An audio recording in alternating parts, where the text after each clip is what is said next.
If the shopkeeper still makes a profit of 10%, shopkeeper को अब भी 10% का लाभ होता है।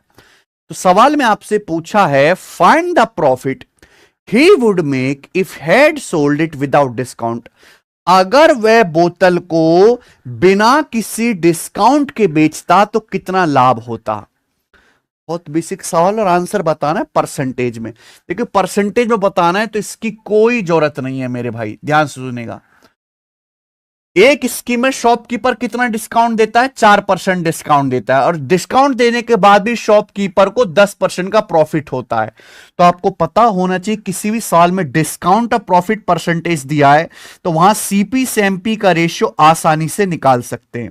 100 minus D upon 100 plus P, ये कॉन्सेप्ट है प्यारे भाई। अब आप यहां पे शॉपकीपर कितना डिस्काउंट देता है, 4%, तो डी की जगह 4 रख दीजिए। 100 माइनस 4 96, प्रॉफिट कितना होता है 10%, तो 100 प्लस 10 110। ये किससे कट गया बच्चों, 2 से कट गया, आ गया 48/55। ये सीपी से एमपी का रेशियो आ गया। आप बोलोगे जी सर बहुत बढ़िया। अब आगे समझिए कि अगर शॉपकीपर बिना किसी डिस्काउंट के बेचता है तो प्रॉफिट क्या होगा, आप बताओ। अगर आप सामान को बिना किसी छूट के बेचोगे तो जो सामान का मार्क प्राइस है उसी पर तो बेचोगे मेरे भाई। बिना किसी डिस्काउंट पे सेल करने का मतलब है कि आप सामान को उसके अंकित मूल्य पर बेच रहे हो। सामान का सीपी कितना है 48, अगर आप डिस्काउंट नहीं दोगे तो मार्क प्राइस है 55 में बेचोगे तो कितना प्रॉफिट होगा, 7 का प्रॉफिट होगा।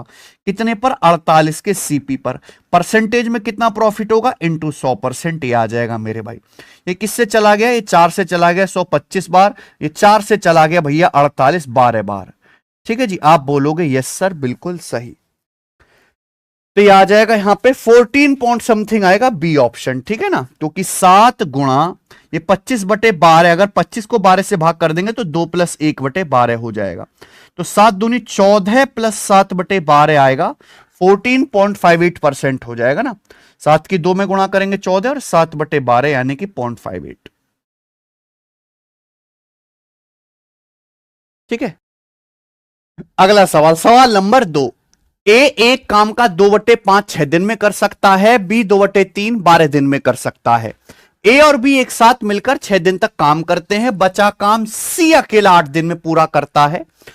ए और सी मिलकर उस काम को कितने दिन में पूरा कर लेंगे। टाइम एंड वर्क का बहुत इंपॉर्टेंट और बहुत आसान सवाल है। देखिए 2 लोग हैं ए और बी। अब जैसे बोला है ए 2/5 काम 6 दिन में करता है, तो आप ये पता लगाओ भाई ए पूरा काम कितने दिन में करेगा। अगर टोटल काम 5 है तो ए 2 काम करता है 6 दिन में, 3 गुना समय लेता है। तो ए पूरा काम कितने समय में करेगा, 5 का 3 गुना 15 दिन में। तो ए पूरा काम 15 दिन में करेगा। ऐसी बी 2/3 काम 12 दिन में करता है। अगर टोटल काम 3 है तो 3 में से 2 काम करता है 12 दिन में, 6 गुना समय लेता है। तो बी पूरा काम कितने समय में करेगा, 3 का 6 गुना 18 दिन में। क्लियर है, आप बोलोगे हाँ जी सर। तो 15 और 18 का एलसीएम आ गया 90, ये आपका टोटल वर्क हो गया। क्लियर, आप बोलोगे हाँ जी सर। तो ए 90 कुर्सी 15 दिन में बनाता है, एक दिन में बनाएगा 6 15 6 90। बी की एफिशिएंसी क्या है, 90/18 5 है। ए और बी की एफिशिएंसी आ गई। अब सवाल को अगर देखो, ए और बी एक साथ 6 दिन तक काम करते हैं। ए और बी एक दिन में कितना काम करेंगे भाई, ए 6 कुर्सी बनाएगा, बी 5। ए और बी एक दिन में 11 कुर्सी बनाएंगे।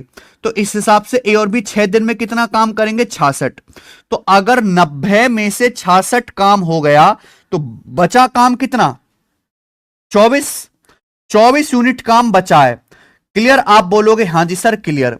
अब इस बचे काम को सी अकेला 8 दिन में करता है, यानी कि सी जो है 24 कुर्सी बनाता है 8 दिन में। तो सी एक दिन में कितना काम करेगा, 3। तो सी की एफिशिएंसी भाई यहां से 3 आ गई। सवाल में पूछा है ए और सी मिलकर वो काम कितने दिन में कर लेंगे। तो भाई ए और सी मिलकर टोटल काम तो 90 यूनिट है, कितने दिन में करेंगे। ए और सी की एफिशिएंसी क्या है भाई, यहां ए की एफिशिएंसी तो 6 है, 6, और सी की एफिशिएंसी मैंने निकाली है 3। तो ए और सी करेंगे 6 + 3 9 एफिशिएंसी के साथ एक काम 10 दिन में। ए और सी एक दिन में 9 कुर्सी बनाते तो 90 कुर्सी बनाएंगे 10 दिन में, और ये इसका आंसर आ जाएगा। लो, पहला ऑप्शन यहां पे सही है, बिल्कुल सरल क्वेश्चन। आगे सवाल नंबर 3।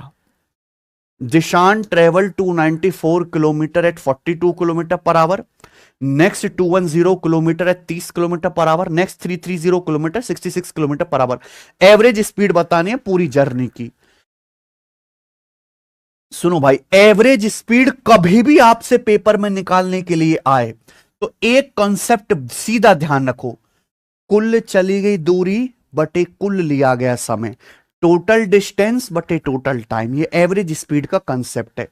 अब जिशान कितनी कितनी डिस्टेंस जा रहा है, 294 किलोमीटर गया, आप बोलोगे हां जी सर, और उसके बाद कितना गया, प्लस 210 किलोमीटर डिस्टेंस गया, अलग अलग स्पीड से गया है वैसे, फिर प्लस ये कितना डिस्टेंस है, अगला 330 किलोमीटर गया। ये जिशान ने टोटल डिस्टेंस ट्रेवल करी। अच्छा, जिशान को टोटल समय लगा कितना, समय कैसा आएगा, टाइम बराबर डिस्टेंस बटे स्पीड करके। जिशान 294 किलोमीटर जाता है 42 किलोमीटर पर आवर की स्पीड से, तो जिशान को टाइम कितना लगा, 294 को 42 से भाग देंगे तो लगा 7 घंटे। 7 घंटे प्लस 210 किलोमीटर गया 30 किलोमीटर पर आवर की चाल से, कितना टाइम लगा, 210 बटे 30, ये भी 7 घंटे आ गया। प्लस उसके बाद जो है 330 किलोमीटर गया 66 किलोमीटर पर आवर की चाल से, कितना टाइम लगा, 330 बटे 66, ये लगा जी 5 घंटे। यानी कि उसने टोटल कितनी डिस्टेंस कवर की है, 4, 29 और 21 मेरे दोस्तों यहां पर 50 है ना, और 33, 834 हो जाएगा, नीचे 7 7 14 5 19, तो 834 बटे 19 किलोमीटर पर आवर आ गया। ये आ गया बच्चे, और ये आंसर अप्रोक्स में पूरा तो डिवाइड हो गई, तो कितनी बार जाएगा, तो ये जाएगा 19 चौक 76, 19 चौक 76, फिर बच जाएगा आपका 7 4, तो 19 चौक 76 अप्रोक्स 44 के करीब आएगा। ये वाला आंसर है बी, खत्म। आगे चलेंगे, सवाल नंबर है भाई आपके सामने 4, करो करो भाई, अरे मेरे साथ साथ आप भी करा करो। ए बी सी के पास कुछ कॉइन्स हैं। सवाल में आपसे क्या बोला है, 7 times the number of coins that A has equal to 5 times the number of coins B has. चलिए देखिए, 3 लोग हैं मेरे प्यारे भाई यहां पर, ए बी और सी, इनके पास कुछ सिक्के हैं। अगर आप सवाल की पहली लाइन पढ़ो तो बोला गया है कि ए के पास जो सिक्के हैं उसकी संख्या का 7 गुना किसके बराबर है मेरे भाई, is equal to 5 times the number of coins B has. B के पास जो सिक्के हैं उसकी संख्या के 5 गुने के बराबर है। ए के सिक्के की संख्या का 7 गुना बी के पास मौजूद सिक्कों की संख्या के 5 गुने के बराबर है। तो यहां से ए और बी का रेशियो क्या आ जाएगा, ए बटे बी कितना आ जाएगा, 7 उधर जाएगा, 5:7। ए से बी का रेशियो 5:7 आ जाएगा। कोई तकलीफ इसमें नहीं, आगे सुनना। While 6 times the number of coins B has is equal to 11 times the number of coins C has। ठीक है, बी के पास सिक्कों की संख्या का 6 गुना सी के पास सिक्कों की संख्या के 11 गुने के बराबर है। तो यहां से बच्चों बी और सी के पास सिक्कों की संख्या का रेशियो आ जाएगा, बी से सी का रेशियो आ जाएगा, 6 उधर जाएगा, तो बी से सी का रेशियो कितना आ गया, 11:6 आ गया, 11:6। आप बोलोगे जी सर, तो आपसे पूछा minimum number of coins with A B C put together, A B C के पास सिक्कों की मिनिमम संख्या क्या है, मिनिमम संख्या पूछा है। ए के पास कितने सिक्के हैं, देखो आप एक काम करो, यहां पहले ए बी सी का रेशियो निकालो। रेशियो निकालेंगे कि 5 गुणा 11 55 रेशियो, ये 7 गुणा 11 77, और रेशियो ये कितना आ जाएगा मेरे भाई, 7×6 42। ये एबीसी के पास सिक्कों की संख्या का रेशियो, ये आगे सिंप्लीफाई नहीं होगा। सवाल में आपसे पूछा क्या है, एबीसी के पास मौजूद सिक्कों की न्यूनतम संख्या। देखो मेरे भाई, सिक्कों की संख्या जो है वो इंटीजर में होगी, पूर्णांक में, दशमलव या फ्रैक्शन में तो होगी नहीं। ये एबीसी के पास सिक्कों की संख्या का रेशियो है जो आगे सॉल्व नहीं होगा। तो सिक्कों की मिनिमम संख्या कैसे होएगी, जब ए के पास 55 सिक्के हो, बी के पास 77 हो और सी के पास 42 सिक्के हो, रेशियो यही हो जाएगा। तो मिनिमम संख्या क्या होगी सिक्कों की, इन तीनों को जोड़ देंगे। ठीक है जी, तो टोटल क्या आ जाएगा, 5 7 12 2 14 4 हासिल 5 1 6 7 13 और 4 17 174। तो एबीसी के पास सिक्कों की मिनिमम संख्या 174, बी ऑप्शन ठीक है। आगे चलेंगे, एक चिड़ियाघर में घोड़ा और कबूतर हैं, अगर सिर गिने जाएं तो 340 सिर होंगे, अगर पैर गिने जाएं तो 1060 पैर होंगे, कुल कितने कबूतर हैं? बहुत बेहतरीन सवाल है। देखिए, आपको बात समझना चाहिए कि एक चिड़ियाघर में घोड़ा और कबूतर है, घोड़े के जो है वो 4 लेग्स होते हैं, 4 पैर, और कबूतर के बेचारे के 2 पैर होते हैं। सुनना मेरी बात, अगर हेड गिने जाएं, भाई अगर सभी जानवरों के हेड गिने तो टोटल 340 हेड होंगे, लेकिन अगर सभी के लेग्स गिने जाएं तो 1060 लेग्स होंगे। कुल कितने कबूतर हैं? बहुत सारे बच्चे यहां एलिगेशन लगाते हैं, कुछ शिफ्टिंग मेथड से करते हैं, कुछ XY मान के करते हैं। मैं आपको सीधा बता रहा हूं कि तो वर्ल्ड फेमस सवाल है, 4 पैर वाले 2 पैर वाले जानवर पे आने वाला। मान लो अगर कभी भी ऐसा क्वेश्चन आता है तो 4 पैर वाले जानवर की संख्या, 4 पैर वाले जानवर की संख्या डायरेक्ट, क्योंकि यहां पे 4 पैर वाला कौन है? घोड़ा। घोड़े कितने मेरे भाई चिड़ियाघर में? उसका डायरेक्ट शॉर्टकट है, याद रखो, L/2 - H। यहां पे लेग कितने? 1060, 1060 का आधा 530, हेड कितने? 340। अब एक घटा दीजिए मेरे दोस्तों, कितना आ जाएगा? ये 190, यानी कि घोड़े 190 हैं। लेकिन आपसे पूछा कबूतर, 340 में से 190 घटाओ, 150 कबूतर हैं, तो कबूतरों की संख्या 150। आगे चलेंगे, सवाल नंबर है आपके सामने 6, बताइए। ए boat speed in still water is 5 times the speed of stream. स्थिर जल में एक नाव की चाल धारा की चाल का 5 गुना है। देखो, बोट की स्टिल वाटर में स्पीड होती है x, धारा की चाल है y, तो बोट की स्टिल वाटर में जो स्पीड है करंट की स्पीड का 5 गुना, ये रेशियो है, x और y का रेशियो ये है।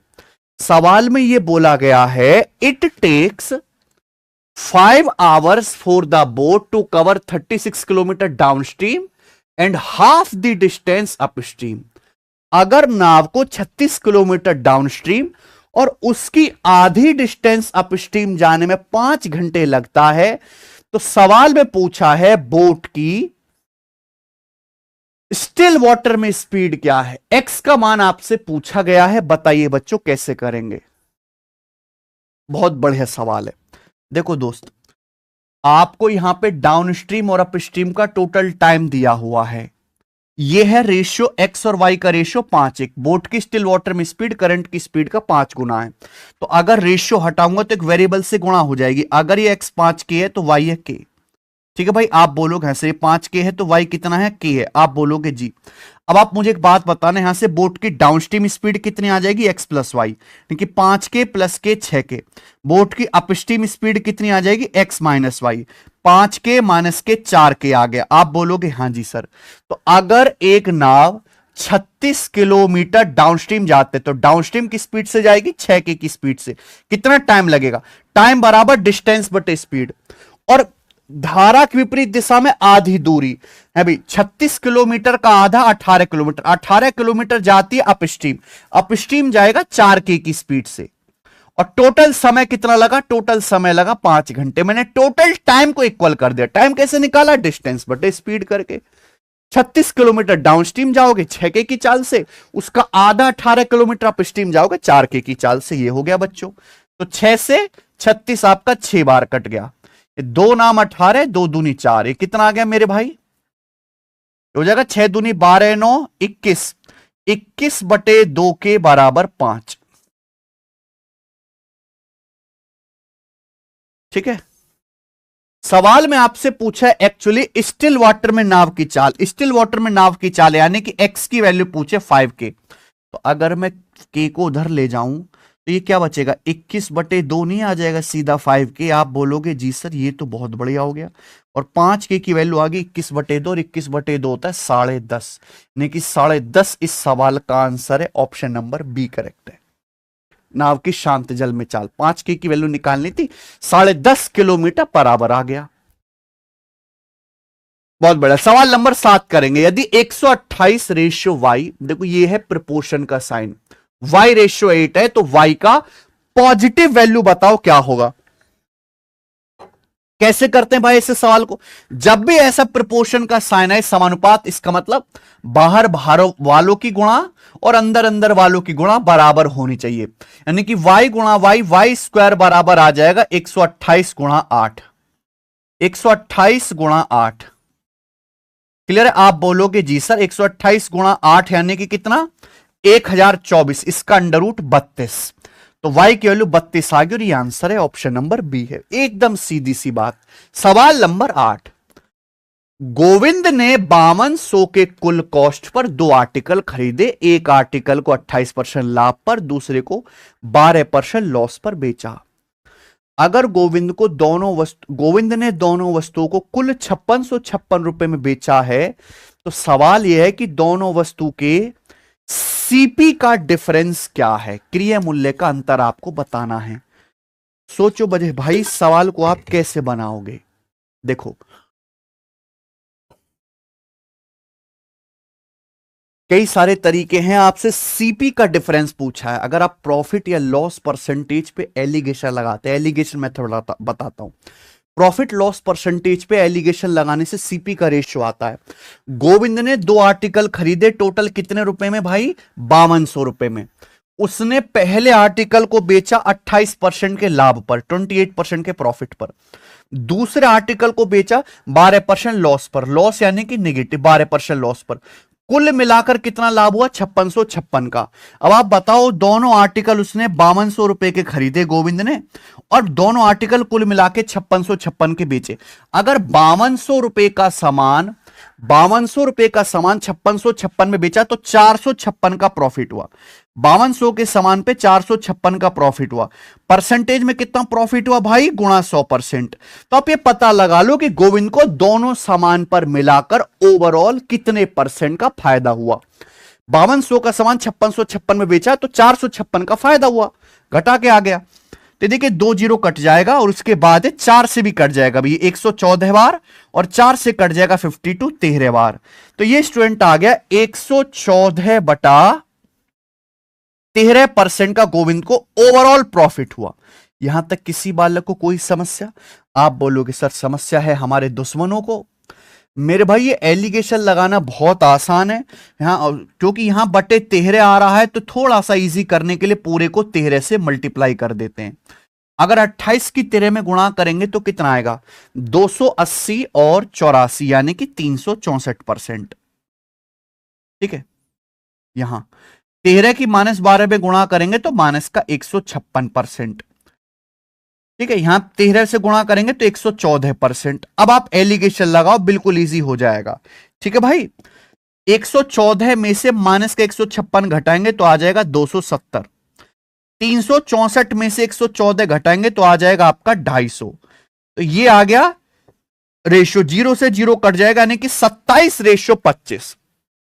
ये दोनों वस्तु के सीपी का रेशियो आ गया मेरे भाई 27:25। दोनों वस्तु के क्रिय मूल्य का अनुपात आ गया। कि प्रॉफिट परसेंटेज या लॉस परसेंटेज पे एलिगेशन लगाने से क्रिय मूल्य का अनुपात आता है, बात खत्म। दोनों वस्तुओं का टोटल सीपी कितना है? 27 + 25 52। दोनों वस्तुओं का टोटल सीपी जो है वो 52 यूनिट है, जबकि दोनों वस्तुओं का कुल क्रिय मूल्य कितना है? 5200 रुपए। तो 52 की वैल्यू 5200 रुपए है, जिसे हम कह सकते हैं 100 गुना, तो 100 टाइम्स। तो दोनों के सीपी का डिफरेंस कितना है? 27 25 का 2 यूनिट। 2 की वैल्यू भी 100 गुना आ जाएगी, 200 रुपए। दोनों वस्तुओं के क्रिय मूल्य का डिफरेंस आ गया। इससे बेसिक सवाल नहीं हो सकता। तीसरा ऑप्शन है, आ जाओ, पूरा मैंने आपको समझा दिया। सवाल नंबर 9, 30 लीटर दूध वाले एक बर्तन में से 3 लीटर दूध निकाला जाता है और इसकी जगह पानी डाला जाता है। इस प्रोसेस को 2 बार और रिपीट किया जाता है। देखो एक बार हम रिपीट कर चुके हैं। हमारे पास एक बर्तन है जिसमें 30 लीटर दूध है, बर्तन में से 3 लीटर दूध निकाला, पानी भर दिया। अब तो मिक्सचर बन गया। फिर 3 लीटर मिक्सचर निकाला, उसकी जगह पानी भर दिया। फिर दोबारा 3 लीटर मिक्सचर निकाला, उसकी जगह पानी भर दिया। टोटल प्रोसेस कितनी बार हो गया? 3 बार। तो 3 बार ऐसा करेंगे तो फाइनल मिश्रण में दूध पानी का रेशियो क्या होगा? तो मेरे भाई आप क्या कर रहे हो? हमारे पास 30 लीटर प्योर मिल्क है, आप उसमें से 3 लीटर निकालते हो और उसकी जगह पानी मिला देते हो, यानी कि आपने 1/10। आप हर बार 3 लीटर निकालकर पानी मिला रहे हो। यानी कि दूध की मात्रा हर बार 1/10 कम होती जाएगी, 10% कम होती जाएगी। ठीक है, 1/10 मिक्सचर आप निकाल रहे हो तो दूध बचेगा कितना, 9/10। इस प्रोसेस को आपने 3 बार किया, 3 बार प्रोसेस करने के बाद बर्तन में दूध की मात्रा कितनी होगी, पावर 3। 9 का क्यूब 729 और नीचे 10 का क्यूब 1000। यानी कि 3 बार प्रोसेस करने के बाद बर्तन में बचे हुए मिल्क की जो मात्रा होगी आउट ऑफ टोटल मिक्सचर, वो ये रेशियो होगा 729/1000। ये डायरेक्ट है भैया। ठीक है, लेकिन सवाल में आपसे पूछा है दूध पानी का रेशियो क्या होगा, तो मिल्क कितना होगा, 729। टोटल मिक्सचर है 1000, तो उसमें वाटर कितना आएगा, 1000 में से 729 घटाओ तो ये आपका वाटर ही बचेगा ना, 271। ठीक है जी, तो ये इस सवाल का आंसर है सी ऑप्शन। आगे चलेंगे, कुछ नहीं है। सवाल नंबर 10, ईशान और मेघना को अपनी अपनी कारों से दिल्ली से कानपुर जाना है। ईशान 147 किलोमीटर पर आवर की स्पीड से कार चला रहा है, मेघना 42 किलोमीटर पर आवर की स्पीड से कार चला रही है। ईशान को कानपुर पहुंचने में 8 घंटे लगते हैं, तो बता दो मेघना को पहुंचने में कितना समय लगेगा। अगर ये सवाल भी ना कर पाओ मेरे बताने से पहले, तो मान लो कि भैया मेरे को आपको लपड़ियाने का मन करेगा फिर। ये इतनी आसान बातें हैं भाई। सबसे पहले मैं मॉर्निंग में स्टूडियो में आके आपका मॉक टेस्ट रिकॉर्ड करता हूं। ठीक है जी, आपको पढ़ाना है भाई अच्छे से। देखो दो हैं, ईशान और मेघना, लड़का लड़की हैं भैया। इनको दिल्ली से कानपुर जाना है, यानी कि दोनों को सेम डिस्टेंस कवर करना है। भाई दोनों का काम क्या है, दिल्ली से कानपुर जाना मेरे भाई। अगर सेम डिस्टेंस दोनों को जाना है तो डिस्टेंस को बराबर कर दो, और डिस्टेंस क्या होता है, स्पीड गुणा टाइम। भाई ईशान जा रहा है 147 किलोमीटर पर आवर की स्पीड से कार से। ईशान को कितना समय लगता है कानपुर पहुंचने में, 8 घंटे। तो ईशान ने कितनी डिस्टेंस चली है मेरे भाई, स्पीड 147 गुणा 8, सेम डिस्टेंस आपकी ईशा भी मेघना भी चलेगी। मेघना 42 किलोमीटर पर आवर की स्पीड से चल रही है, मेघना को पहुंचने में कितना टाइम लगेगा ये आपको निकालना है, बस इक्वल कर दो।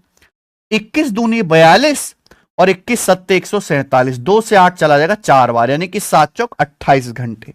28 घंटे इसका आंसर आ जाएगा। आइए सवाल नंबर है बच्चों आपके सामने 11। The ratio of a 2-digit natural number to a number formed by reversing its digit is 4:7. Which of the following is the sum of all the numbers of all such pair? कौन सा ऐसी सभी संख्याओं के pair का योग है? क्या आप ये सवाल समझ पा रहे हैं? एक 2 अंकों की नेचुरल नंबर यानी कि पॉजिटिव इंटीजर, धनात्मक संख्या है। एक 2 अंकों की संख्या है, उस संख्या को जब हम रिवर्स कर देते हैं, उसके अंकों को जब हम पलट देते हैं, तो जो दूसरी संख्या बनती है उनका रेशियो 4:7 है। बात समझ में? अब मेरी बात ध्यान से सुनेगा मेरे भाई। मान लो कोई भी 2 अंकों की संख्या है, जैसे ये हो गया 67। 7 क्या होता है, इकाई का अंक। 6 क्या होता है, दहाई का अंक। तो हम इसको कैसे लिखेंगे, 6 गुणा 10 प्लस 7। इकाई का अंक में 1 से गुणा, दहाई के अंक में 10 से गुणा, ये मतलब होता है। अगर मैं आपसे कहता हूं कि एक 2 अंकों की संख्या ए बी है, मान लो कि भैया हमें डिजिट ही नहीं पता, मान लो 2 डिजिट नंबर ए बी है, तो इस संख्या का मतलब ए गुणा बी नहीं है, 10a प्लस बी है। यूनिट डिजिट बी में 1 से गुणा, ए में 10 से गुणा। अगर मैं इस ए बी के अंकों को रिवर्स कर दूंगा तो अब क्या आ जाएगा, बी ए। तो संख्या क्या बन जाएगी मेरे भाई, 10b प्लस ए। क्या आपको मेरी बात समझ में आ गई? और सवाल में इनका ही तो रेशियो दिया है भाई। हमने मान लिया कि माना एक 2 अंकों की संख्या ए बी, तो इसका मतलब हुआ 10a प्लस बी। इसके अंकों को बदलने से बन जाएगा, पलटने से बी ए, यानी कि 10b प्लस ए। अब ये 2 अंकों की संख्या और इसके अंकों को पलटने से जो संख्या बनी है, उनका अनुपात 4/7 है। तो यहां से आप सॉल्व नहीं कर सकते क्या बच्चों? ऐसे क्रॉस मल्टीप्लाई तो करना है, सिंपल।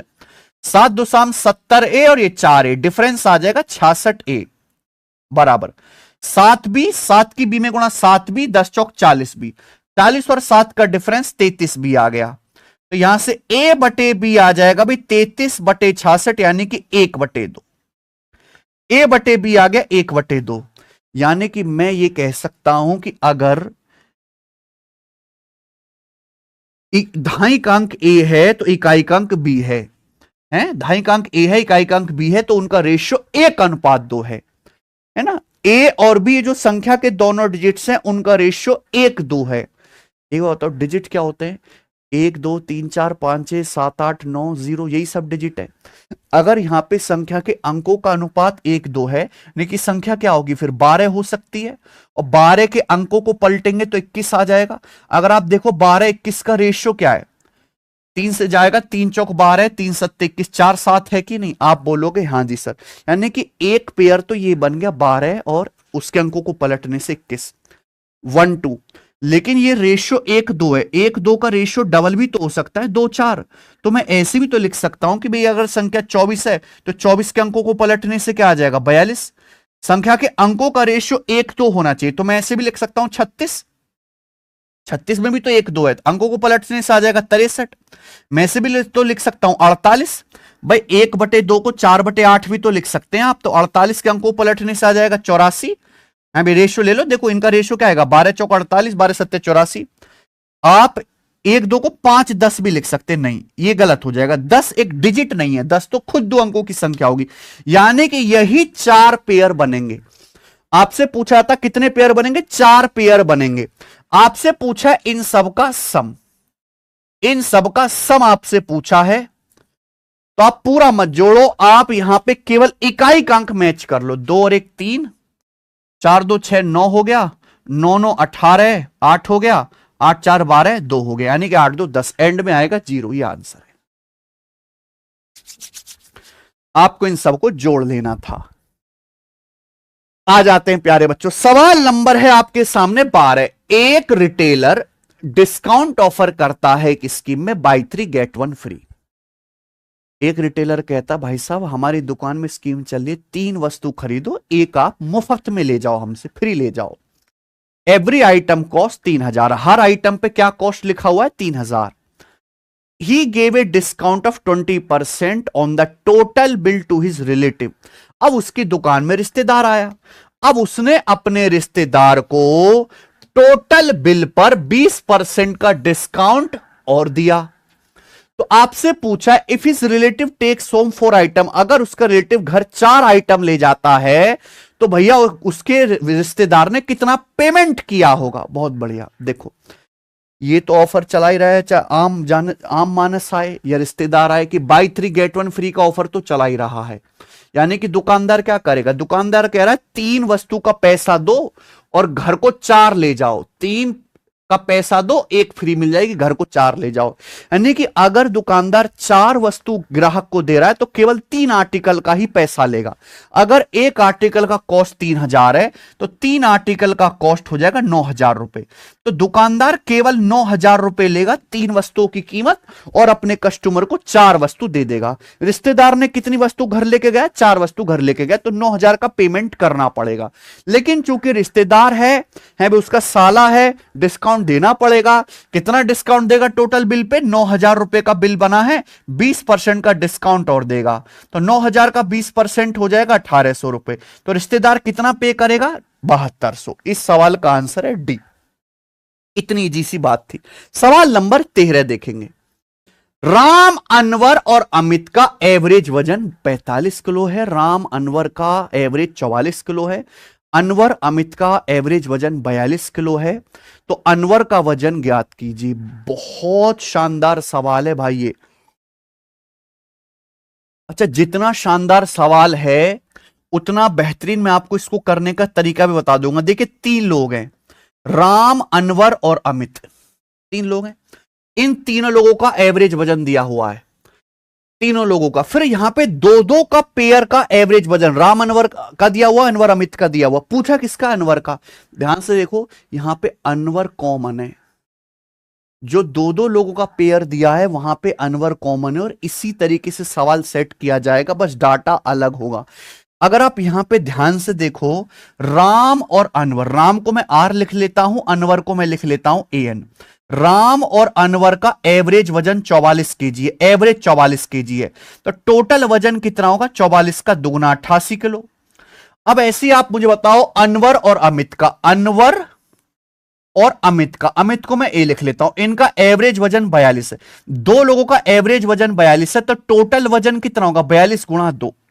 अभी जो तीनों लोग हैं राम, अनवर और अमित, राम, अनवर और अमित, तीन लोगों का एवरेज वजन 45 किलो, एवरेज 45 है, तो तीनों का टोटल वजन कितना होगा 45 का 3 गुना। हमें क्या पूछा है, बेसिकली अनवर का वजन पूछा है। तो भाई अगर मैं इन दोनों को जोड़ के घटा दूं तो अनवर का वजन नहीं आएगा। ये आप ध्यान से देखेंगे तो देखिए राम, अनवर, ये अमित कट जाएगा मेरे भाई, लेकिन अनवर 2 बार कॉमन आ रहा था, केवल एक अनवर बचेगा। यही है, तो ये इस सवाल का शॉर्टकट है। मैंने आपको पूरा लिख के बताया, वो इसकी जरूरत है नहीं, कभी भी ऐसा क्वेश्चन आएगा केवल आपको यही करना है, बाकी कुछ नहीं लिखना है। 3 लोगों का एवरेज वजन दिया जाएगा, फिर 2-2 के पेयर में दिया जाएगा, एक आदमी कॉमन होगा, उसी कॉमन के बारे में पूछा है, ये शॉर्टकट आ जाएगा मेरे भाई। ठीक है, तो ये कितना आ जाएगा, 2 कॉमन 44 और ये 42, कितना आएगा 86। 86 का आपका दुगना है। ठीक है, तो 160 और 12 172 और माइनस 45 दिया 135, ये आ जाएगा बच्चे।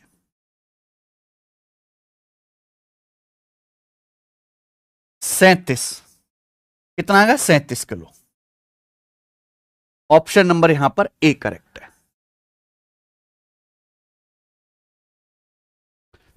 अगला सवाल करेंगे यहां पर, सवाल नंबर 14। 5 साल पहले एक फादर की एज उसके सन की एज के दुगने से 11 साल ज्यादा थी। अब से कितने साल बाद उसकी एज उसके सन की एज की डबल हो जाएगी। भाई रेलवे के जो पेपर हुए हैं, जितने भी आईबी का पेपर हुआ है, उनमें तो ये सवाल ऐसे आया है जैसे कोड़ियों के भाव भाई साहब, हर शिफ्ट में सेम टू सेम। ध्यान सुनेगा, पहले मैं इसका बेसिक बता रहा हूं, फिर डायरेक्ट इसका शॉर्टकट भी बताऊंगा। मान लो एक फादर की एज जो है वो एफ है प्रेजेंट में, और सन की एज है एस। सवाल कह रहा है कि 5 साल पहले एक फादर की एज कितनी होगी, f-5 ये होगी। आप बोलोगे हाँ जी सर, उसके सन की एज के दुगने से 5 साल पहले सन की एज कितनी होगी, s-5। सन की एज के दुगने से कितनी, 11 साल ज्यादा है, प्लस 11 ही आ गया। यहां तक किसी बच्चे को कोई समस्या, आप बोलोगे नहीं सर कोई भी समस्या नहीं है। 5 साल पहले फादर की एज, सन की एज की भी 5 साल पहले लेनी है, उसके दुगने से 11 साल ज्यादा है। तो यहां से देखो ये 2 की s में गुणा हो जाएगी, 2s होगा, 2s इधर आएगा, तो f-2s बराबर ये कितना आएगा, 2 की -5 में गुणा -10, 11 -10 1 हो गया, -5 उधर जाएगा, ये 6 हो गया, f-2s 6। ये दिमाग में आप सॉल्व कर सकते हैं। पूछा अब से कितने साल बाद, अब से कितने साल बाद उसकी उम्र उसके बेटे की उम्र की डबल हो जाएगी। After how many year from now will he be twice his son age. यही तो है, अब से कितने साल बाद फादर की एज सन की एज की डबल हो जाएगी, 6 साल बाद ही हो जाएगी। नहीं समझे, मैंने मान लिया कि n साल लग जाएंगे, कि n साल बाद मानो कि फादर की एज जो है सन की एज का डबल हो जाएगी n साल बाद। तो n साल बाद फादर की एज क्या होगी बच्चों, f+n। n साल बाद सन की एज क्या होगी, s+n। तो फादर की एज जो है n साल बाद सन की एज की डबल होनी चाहिए, बराबर कर दिया हमने, है ना, मैंने n मान लिया। तो यहां देखो 2 की जब s में गुणा होगी 2s, 2s इधर आएगा, तो f-2s बराबर राइट साइड में क्या बचा, देखो 2 की n में गुणा होगी 2n, n उधर जाएगा, 2n में से n घटाएंगे n, तो f-2s n आ गया। और ये देखो यही तो f-2s तो 6 है, ये f-2s तो 6 है, यानी कि n की वैल्यू ही आपकी 6 के बराबर है, f-2s 6 है। क्लियर है, आप बोलोगे हाँ जी सर एकदम क्लियर है। ये इसका बेसिक है, लेकिन पेपर में ये कुछ भी करने की या लिखने की जरूरत नहीं है। ये सवाल आपको पता है बार बार आएगा, केवल यहां पे ये 2 वैल्यू बदली जाएंगी। हमेशा इस सवाल का जो आंसर है 11 और 5 का डिफरेंस है 6 साल, हमेशा डिफरेंस आंसर होगा मेरे भाई, हमेशा। चलो आगे चलेंगे, सवाल नंबर 15 आज की क्लास का और इस टेस्ट का आखिरी सवाल, जो दिल्ली पुलिस एग्जीक्यूटिव में आया है, कांस्टेबल में ही। एक क्लास में 48 स्टूडेंट है, बॉयज और गर्ल्स। क्लास में 32 लड़के का एवरेज वजन 50.25 किलो है, लड़कियों का एवरेज वजन है भाई 45.15 केजी। तो पूछा पूरी क्लास का एवरेज वेट क्या है। देखिए क्लास कैसे बनती है, लड़के और लड़कियों से। एक क्लास में 48 स्टूडेंट है जिसमें 32 लड़के हैं तो बाकी की 16 गर्ल्स हैं। 48 स्टूडेंट में 32 लड़के हैं, बाकी 16 गर्ल्स है। तो बॉयज और गर्ल्स का रेशियो कितना है, 16 दूनी 32, 16 एकम 16। तो बॉयज गर्ल्स का रेशियो 2:1 है। समझ में आया? आप बोलोगे यस सर बिल्कुल अच्छी तरीके से समझ में आ गया है। अब आगे चलेगा, हम बात करते हैं एवरेज वेट की। सवाल ये कह रहा है लड़कों का एवरेज वजन है 50.25 किलो, लड़कियों का 45.15। देखो ब्रेक मेथड से बता देता हूं, लड़कियों का एवरेज वजन है 45.15 किलो, लड़कों का औसत वजन है 50.25। तो 50.25 को हम ऐसे लिख सकते हैं 45.15 प्लस कितना आ जाएगा 5.1, ऐसे लिख सकते हैं। भाई लड़कियों का औसत वजन है 45.15 केजी, ये लड़कियों का औसत वजन है। लड़कों का है 50.25 किलो। तो 50.25 को भी हमने ब्रेक करके ये लिख लिया 45.15 प्लस 5.1। 45.15 से कितना ज्यादा है, ये 5.1 केजी ज्यादा है। आपसे पूछा पूरी क्लास का, पूरी क्लास का मतलब बॉयज प्लस गर्ल्स दोनों का मिलाकर एवरेज वेट क्या है, ये तो पूछा है। अब आप खुद सोचो, यहां पर लड़कों का एवरेज वेट भी 45.15 किलो है, लड़कियों का भी 45.15 किलो है। तो पूरी क्लास का एवरेज वेट 45.15 किलो तो है ही पूरी क्लास का। आप बोलोगे हाँ जी सर पूरी क्लास का, लेकिन दो लड़कों का 5.1 एक्स्ट्रा है। दो लड़कों का एवरेज वेट 5.1 एक्स्ट्रा है। केक कटेगा तो सब में बटेगा, टोटल में डिवाइड हो जाएगा। टोटल स्टूडेंट कितने, बॉयज प्लस गर्ल्स 2 और 1 3, 3 से डिवाइड कर देंगे, 3 से 5.1 चला जाएगा 17 बार, ये 1.7 का दूना 3.4। 3.4 इसमें जोड़ देंगे तो कितना आ जाएगा मेरे भाई 48.55, 48.55 किलो। ऑप्शन नंबर बी आ गया। आप इसको सिंपल बेसिक वेटेड एवरेज से भी कर सकते थे, पर अगर सवाल का डाटा मुश्किल हुआ तो यही तरीका आपकी मदद करेगा। इसे बोलते हैं डेविएशन मेथड। मैंने पूरा यूट्यूब पे पढ़ाया हुआ है, जाके देख लीजिएगा। इसी के साथ आज का टेस्ट समाप्त होता है मेरे भाई। देखिए जब यूट्यूब पे कोई कुछ नहीं पढ़ा रहा तब मैंने आपको जो है इतने समय पहले प्रैक्टिस सेट करवाना शुरू कर दिए। आप इन प्रैक्टिस सेट की कदर करो, पूरा किया करो। कितने सवाल आज के टेस्ट में आपने सही कर लिए खुद से मुझे कमेंट में करके जरूर बताइएगा। ऐसे ही देखो मैं कोई भी सवाल रिपीट नहीं करूंगा, कोशिश मेरी ये रहेगी कि ज्यादा से ज्यादा फिक्स टाइप के जो रिपीटेड कॉन्सेप्ट पेपर में आते हैं कि एग्जामिनर एक सवाल एक ही बार पूछता है, वो सारे के सारे इस मॉक टेस्ट में बढ़िया मेथड के साथ कवर कर ले जाएं। ठीक है, कि गणित के 15 नंबर तो आप खोने नहीं वाले हो अगर आप ये सारे मॉक टेस्ट अच्छे से लगा लेते हो। ठीक है, और आप सेल्फ